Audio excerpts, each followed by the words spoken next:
नमस्कार किसान भाइयों, राम राम। यूट्यूब चैनल किसान पाठशाला में सभी किसान भाइयों का स्वागत, अभिनंदन।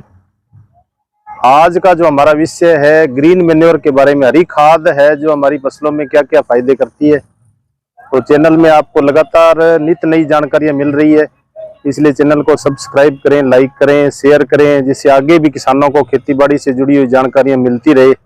आज जो हम बात कर रहे हैं वो कर रहे हैं ग्रीन मैन्योर की, हरी खाद। ये जो आप देख रहे हो ढेंचा की फसल है जो हम खेतों में तैयार करके और इसको जब मिट्टी में दबाते हैं तो हमें बहुत सारे किसान भाइयों फायदे मिलते हैं, क्योंकि हम लगातार देख रहे हैं हमारे जो भूमि है उसका उपजाऊपन कम होता जा रहा है। इसलिए भूमि जो बीमार है उसका स्वास्थ्य ठीक करने के लिए हरी खाद है जो हमें बहुत ही अच्छा फसलों का उत्पादन बढ़ाती है। हरी खाद की जब हम बुआई की बात करते हैं तो इसको बुआई का समय सही है फरवरी मार्च से लेकर के जुलाई अगस्त तक हम इस ढेंचे की है जो बुआई कर सकते हैं, और किसी भी आप फसल में इसका प्रयोग कर सकते हैं। मुख्य रूप से जो धान के खेत हैं वहां किसान भाई इसका प्रयोग करते हैं।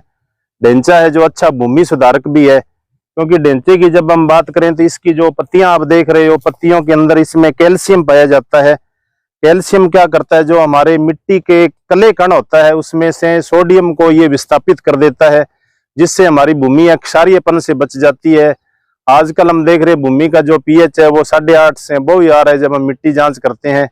इसके साथ साथ में जब ये ढेंचे को हम मिट्टी में मिलाते हैं, जब ये किसान भाइयों डीकम्पोज होता है तो बहुत सारे ये H2SO4 अम्ल बनाता है। H2SO4 अम्ल जब जमीन में मिलता है तो वो भूमि का जो लवण है और क्षार है उसको ये कम कर देता है ढेंचा है जो। इसलिए हमें इसका हरी खाद के रूप में प्रयोग करना चाहिए। यदि इसकी सेल वाल की बात करें, जो सेल वाल है उसका पीएच है वो 5.5 है, तो हमारे जो खेत है उसका जो पीएच है वो 8.5 से ऊपर है, तो ये पीएच के भूमि को कम कर देता है।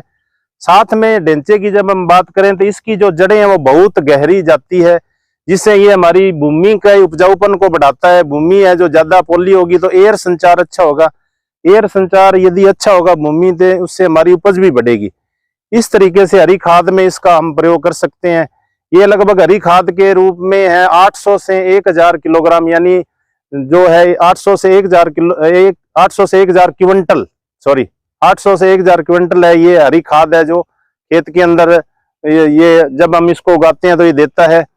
किसान भाइयों, जब हम ढेंचे को हरी खाद के रूप में प्रयोग करते हैं तो इसकी जड़ों में है जो गांठें पाई जाती है, नोडुल्स पाए जाते हैं जो वायुमंडलीय नाइट्रोजन को मिट्टी के अंदर फिक्स करते हैं, क्योंकि हवा में 78% है जो नाइट्रोजन है पाई जाती है। तो इसका प्रयोग करते हैं, उससे हमारी भूमि के अंदर नाइट्रोजन की मात्रा भी बढ़ती है।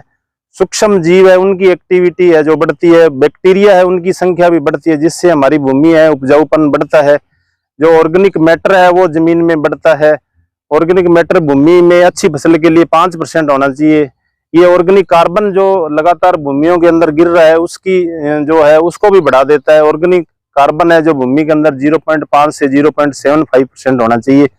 और बहुत सारे सूक्ष्म पोषक तत्व ये पौधे को फसलों को उपलब्ध करवाता है। इसलिए किसान भाइयों, प्रत्येक किसान भाई को अपनी भूमि सुधार के लिए हरी खाद के रूप में ढेंचे का जरूर प्रयोग करना चाहिए। जितनी भी हरी खाद आप इस्तेमाल करते हो या प्रयोग करते हो खेतों के अंदर, उनमें सबसे यदि बढ़िया बात करें तो वो ढेंचा है। थोड़े दिनों में ये तैयार हो जाता है। अब इसके मिट्टी में मिलाने की हम बात करते हैं। जब इसके बिजाई को लगभग 45 से 50 दिन हो जाए और फ्लोरिंग अवस्था में हो, तब इसको पाटा चला करके और हम जमीन के अंदर है इसको गिरा देते हैं। जमीन से गिराने के बाद में उसमें फिर डिस्क हैरो है उसका प्रयोग करते हैं तभी, या फिर 1-2 बार रोटावेटर चला देते हैं तो ये जमीन में अच्छी तरह से मिल जाता है। लगभग 4-5 दिन तक इसको मिट्टी में मिलने के बाद हम इसमें पानी भरते हैं। पानी भरने के बाद लगभग अपने 1 सप्ताह या 5-6 दिनों के बाद में है जो फसल है वो धान की हम ट्रांसप्लांट करते हैं, जिससे हमारे धान की उपज भी अच्छी मिलती है। और किसान भाइयों, जमीन की सेहत अच्छी होती है, जल धारण क्षमता मिट्टी की बढ़ जाती है, एयर संचार अच्छा होता है, जो हमारे माइक्रो ऑर्गेनिज्म है, सूक्ष्म जीव है, उनकी एक्टिविटी भी बढ़ जाती है। इसलिए मिट्टी का बहुत ही अच्छा सुधार करता है। भूमि के लवणीय और क्षारीयपन को भी ये दूर कर देता है। इसलिए प्रत्येक किसान भाई को हरी खाद के रूप में ढेंचे का प्रयोग करना चाहिए। नमस्कार किसान भाइयों, और खेतीबाड़ी से जुड़ी हुई जानकारी आपको समय समय पर उपलब्ध करवाते रहेंगे।